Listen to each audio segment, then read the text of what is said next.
Coucou à toi et bienvenue dans l'épisode 4 de notre voyage en Malaisie et à Singapour.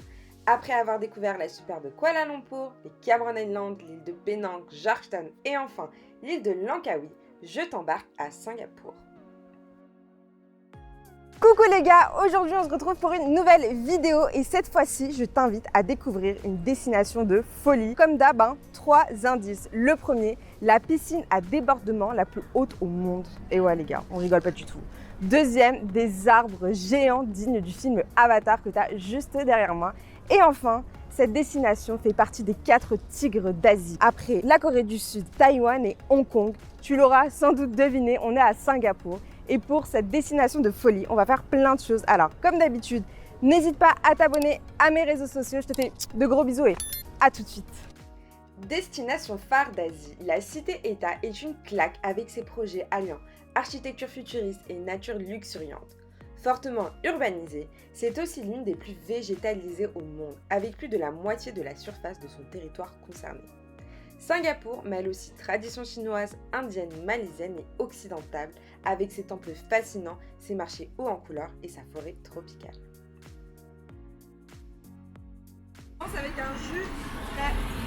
Je te recommande ces jus d'orange frais pour moins de 2 € que tu retrouves un peu partout. On commence notre voyage dans le centre de Singapour à Bugis Street, donc je ne sais pas si je l'ai bien prononcé. Il est extrêmement animé et coloré. Tu vas retrouver le plus grand marché de rue du pays ainsi que de nombreux centres commerciaux. Et de notre côté, quand il faisait trop chaud en juillet, il faisait chaud et humide, on aimait bien se faire des mini-pauses, ça faisait beaucoup de bien donc je te le recommande. On continue notre visite direction Padang, le quartier colonial de Singapour. Grandement marqué par l'influence des Britanniques, il abrite encore aujourd'hui des bâtiments coloniaux. On retrouve plusieurs universités et le National Museum de Singapour qui ressuscite l'histoire du pays. Un incontournable selon moi pour comprendre l'état d'esprit des Singapouriens qui a réussi à me faire verser des larmes et pour le comprendre, un peu d'histoire. À l'origine, Singapour était un village de pêcheurs. En 1819, le marin britannique Sir Thomas Stamford Raffles l'acheta et très vite, elle devient un important port de commerce puis une colonie britannique. Pendant la Seconde Guerre mondiale, elle fut occupée par les Japonais qui la laissèrent en ruine, avec une population traumatisée. Après la guerre, elle redevient une colonie britannique, mais le sentiment de nationalisme est déjà né. Très vite, on assiste à de nombreuses révoltes qui la conduisent en 1963 à son indépendance, en rejoignant la Fédération de Malaisie. Cependant, 2 ans plus tard, elle se sépare malgré elle, en raison de désaccords avec le gouvernement. Une situation dramatique pour Singapour, marquée par l'incertitude, l'anxiété quant à son avenir. Elle devient donc totalement indépendante en 1965, sous la direction de Lee Kuan Yew. Figure emblématique, c'est grâce à lui qu'on doit cette transformation rapide passant d'un pays en développement à une des économies les plus prospères du monde. Une gouvernance efficace axée sur le commerce, l'éducation et l'innovation. À la fin de la visite, tu vas assister à une projection des différents discours de Lee Kuan Yew, considéré comme le père de Singapour et décédé il y a peu. Il témoigne du chemin parcouru des Singapouriens, semé de sacrifices, d'espoir et d'unité et de persévérance, menant à la cité-État qu'on connaît tous aujourd'hui. Je te fais découvrir une autre facette de Singapour, c'est Chinatown. Près des 3/4 des habitants de Singapour est d'origine chinoise et les premiers colons se sont installés ici au début du 19e siècle. Le quartier est caractérisé par ses rues étroites bordées de shop-house traditionnels, de marchés animés, de mosquées et de temples taoïstes et bouddhistes. C'est donc un mélange de patrimoine culturel et de modernité. Tu vas avoir plein de choses à faire et si tu veux un peu de culture, tu as le Chinatown Heritage Center et le musée Peranakan qui te fait découvrir cette culture unique, fusion malaise indonésienne aux coutumes chinoises. Chinatown est également réputé pour sa street food avec le complex food où tu vas trouver une diversité de plats savoureux à des prix très abordables. Ici, on appelle les marchés alimentaires des hawkers, très typiques de la gastronomie singapourienne. Ils sont des vrais lieux de rencontre où de nombreux locaux et touristes viennent déjeuner ou dîner. Une ambiance vibrante et conviviale assurée autour d'un bon plat. Certains d'entre eux ont même reçu des distinctions du guide Michelin, comme le Hawker Chain où on va déjeuner et qui a été le premier stand de street food au monde à recevoir une étoile Michelin. On déjeune à Chinatown Complex et plus précisément juste ici, donc chez Hawker Chan. Si tu veux, tu vas avoir plein de stands de food et celui-ci a eu une étoile au guide Michelin. Donc voilà, c'est très bon, prévois un peu de queue quand même, il y a un peu de monde, parfois nous ça va, on a eu de la chance. Et sinon, c'est vraiment très raisonnable en termes de prix. On est aux alentours de 4 dollars de Singapour, donc le plat, ce qui est absolument rien à Singapour. Donc voilà, je te recommande de le tester, c'est super bon. Au cœur de Chinatown se trouve le Buddha Tooth Relic Temple. Construit en 2007, ce joyau architectural et spirituel abrite une relique sacrée, une dent du Bouddha, précieusement conservée. Ce temple de 5 étages offre une immersion dans l'art bouddhiste et tu pourras assister aux cérémonies religieuses et découvrir plusieurs musées qui recèlent d'autres reliques sacrées ainsi qu'une salle qui retrace la vie du Bouddha. C'était hyper intéressant et en plus c'était gratuit, je t'invite à t'y rendre. Direction l'endroit le plus coloré de Singapour, j'ai nommé Little India. On retrouve plein de maisons aux 1000 couleurs comme la fameuse Tan Teng Nya House. On avait un programme très chargé et il faisait super chaud, donc on avait décidé de se promener vers 8h du matin, d'où les rues très calmes pour une fois. C'est d'ailleurs dans ce quartier qu'on a logé. Donc c'est un véritable voyage en Inde du Sud, donc tu vas retrouver pas mal de street art et également des rues qui vont être remplies de magasins qui vont te vendre des épices, des saris, des bijoux traditionnels et tu vas également retrouver des temples. Le plus emblématique, c'est le Sri Veeramakaliamman, qui est consacré à la déesse Kali, la forme destructrice de Parvati. Cette déesse est très vénérée au Bengale, terre natale des ouvriers qui bâtirent ce temple en 1881. Si tu veux en apprendre plus sur l'héritage de la communauté indienne de Singapour, je t'invite à te rendre à l'Indian Heritage Center. Et pour les gourmands, tu peux tester le TK Center, un marché où tu vas déguster des plats indiens. Donc voilà, n'hésite pas à me donner ton avis en commentaire parce que j'ai pas pu le tester. Il est 10h du mat et on mange des glaces. C'est tellement chaud, on a craqué. Ancien fief du sultan de Johor, ce quartier est l'un des plus anciens, connu pour son héritage arabe et malais. Digne d'Aladin, la mosquée du sultan, juste merveilleuse. Comme la grande majorité des mosquées, tu pourras la visiter, il faut juste faire attention aux horaires de prière. Alors je m'attendais à voir pas mal de restos du coup arabes et là on est plus dans un délire turc. Du coup t'as plein de kebabs, t'as plein de spécialités, donc grillades, etc. Donc c'est aussi sympa de retrouver ça ici avec toutes les boutiques de déco. Enfin voilà, ça me rappelle pas mal de souvenirs de la Turquie où j'ai vécu pendant 6 mois. Donc ce quartier, il est également réputé pour ses rues qui sont vivantes, colorées, avec toujours autant de street art. Tu vas retrouver Arab Street et Haji Lane qui vont offrir une variété de boutiques indépendantes, de bars, de restaurants. Je trouve que l'atmosphère, elle est vraiment très différente de ce que j'ai pu découvrir en Malaisie et du coup ici à Singapour. Donc je t'invite à découvrir. On prend le métro, première fois à Singapour, c'est hyper propre, pas mal du tout en moment. Petite dédicace pour ma meilleure amie Yomna qui a vécu à Singapour et qui m'a recommandé ce restaurant Sweet Chun. Donc à ce qui paraît, ils font les meilleurs raviolis. On va tester ça ensemble. J'ai pris ça. Là c'est aux crevettes et là regarde ce canard qui a l'air super bon. Là j'ai testé banane et shrimp, donc crevettes. Association spéciale. C'est bizarre, regarde. Franchement c'est pas mal hein. C'est pas original. Les nems, crevettes, bananes, c'était vraiment bon. Très salé sucré, j'ai bien aimé. La texture de la banane était vraiment pas mal aussi. Les crevettes, j'ai trouvé que c'était bon. Après, c'était assez simple. Donc voilà, pas obligé de les tester ici, on va dire.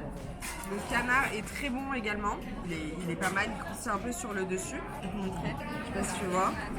Mais bon, il est vraiment très bon. Là, je vais tester cette petite brioche. Donc on est plus sur du sucré. Ah, j'avoue, c'est grave. Du coup, c'est York Custard, donc c'est de la crème anglaise, très vanille. La texture est super bonne aussi. C'est très moelleux et à l'intérieur, c'est bien fondant. Il faut absolument que c'est ça quand tu viens ici. J'ai été assez limitée parce qu'il y a pas mal de produits à base de porc. Mais bon, tu vas quand même trouver un choix important, que tu sois végétarien ou juste que tu manges pas de porc. C'est un peu caramélisé aussi, je trouve. Ce goût un peu de caramel. C'est bon. C'est trop marrant parce que sinon, on n'a pas trop l'habitude des robots en France. Là, t'en as plein. C'est trop marrant. On en a eu pour 38 $. Donc ça fait à peu près 25 €. Avec 2 boissons. Franchement, ça va. Ça change de la Malaisie, mais ça va. On est à Bugis Street. Bugis Street, je sais pas comment on le prononce. Ici que Singapourien. Singapourien. Faut du shopping. Comment on dit Singapourien? On arrive, on a le droit de faire des erreurs. C'est le début. Singapour de nuit, c'est très animé. Il y a pas mal de monde dehors, les restos sont full. C'est vrai que les centres commerciaux ont l'air de fermer plutôt tôt. Mais c'est drôle parce que tu as certaines boutiques qui restent ouvertes. Donc je sais pas trop comment ça fonctionne pour le moment. C'est sympa, il y a de la vie, il y a de l'ambiance, c'est cool. Bon là on dirait pas, je suis dans une rue, il n'y a personne. Mais je vous jure que là-bas il y a du monde.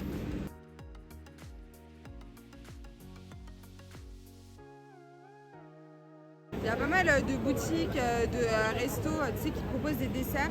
Ils sont tous trop jolis, très colorés, Japanese, coréen mood quoi. J'aime bien. J'ai l'impression qu'on est dans la rue et tout ce qui est fondu, barbecue, il y en a partout.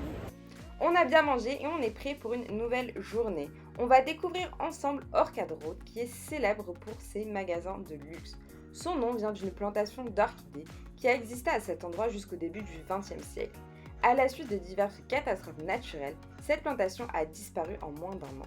Aujourd'hui, elle est célèbre pour ses centres commerciaux. Donc là, on est à Emerald Hill. Donc tu vas retrouver plein de shop house qui sont trop bien conservées. Donc elles sont vraiment magnifiques, de toutes les couleurs, trop belles. Juste à côté, tu as plein de centres commerciaux de luxe et autres.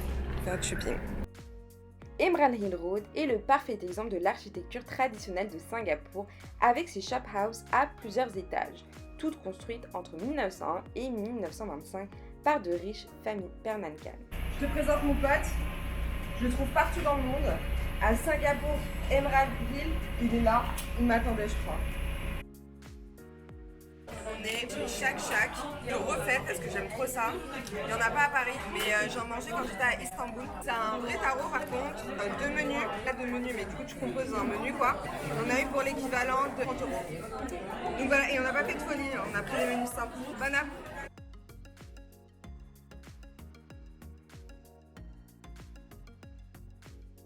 J'hésitais avec lui, mais je vais prendre lui.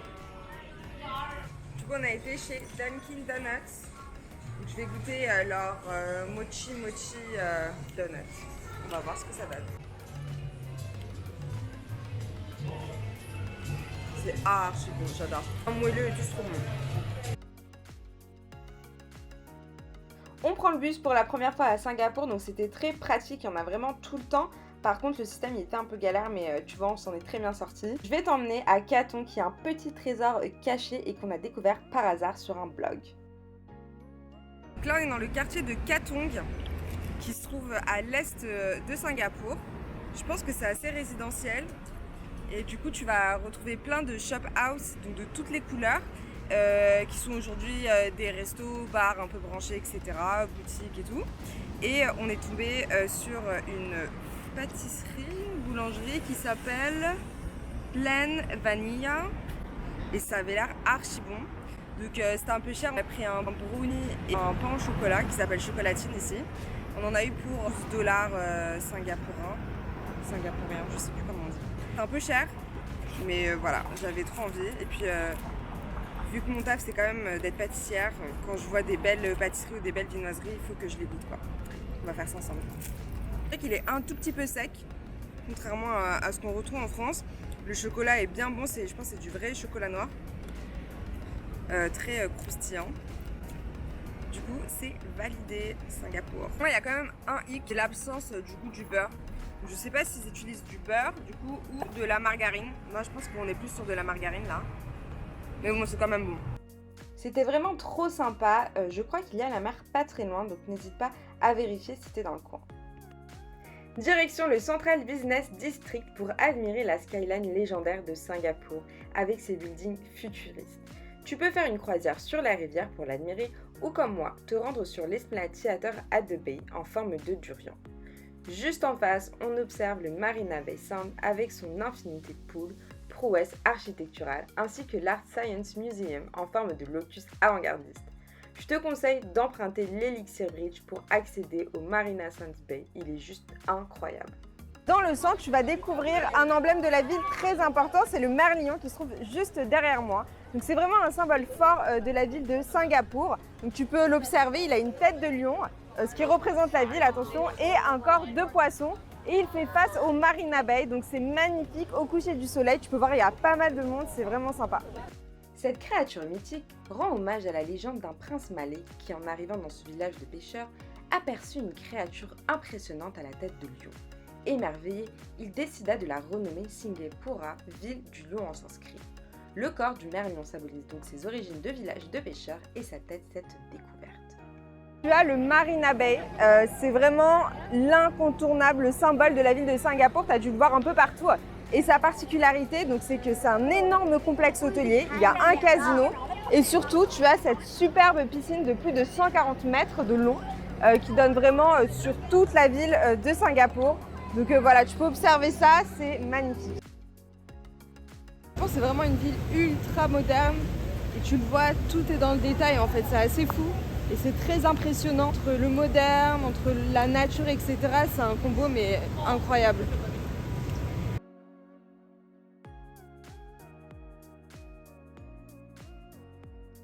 Du coup, le Marina Bay, donc le centre commercial, tu vas retrouver plein de boutiques de luxe, toutes les grandes maisons internationales.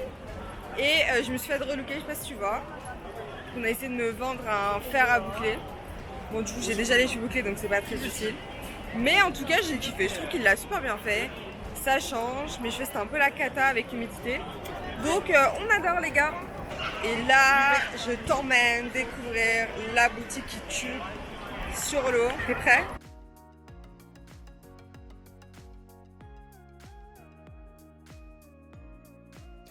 À défaut d'admirer la vue panoramique de l'Infinity Pool accessible uniquement aux résidents de l'hôtel, on a choisi le bar-restaurant Le Cella, situé juste à côté du pont d'observation du Marina Bay Sands. On a payé 35 $ pour accéder au bar, une somme déduite de nos consommations sur place. Le site le plus spectaculaire de Singapour, c'est Garden by the Bay. Ce jardin botanique du XXIe siècle, d'une superficie de 101 hectares, abrite plus d'1 million de plantes provenant des 5 continents. Il est composé de super trees qui ressemblent à des arbres géants et qui m'ont fait tourner la tête, mais un peu de patience parce que c'était vraiment mon gros coup de cœur.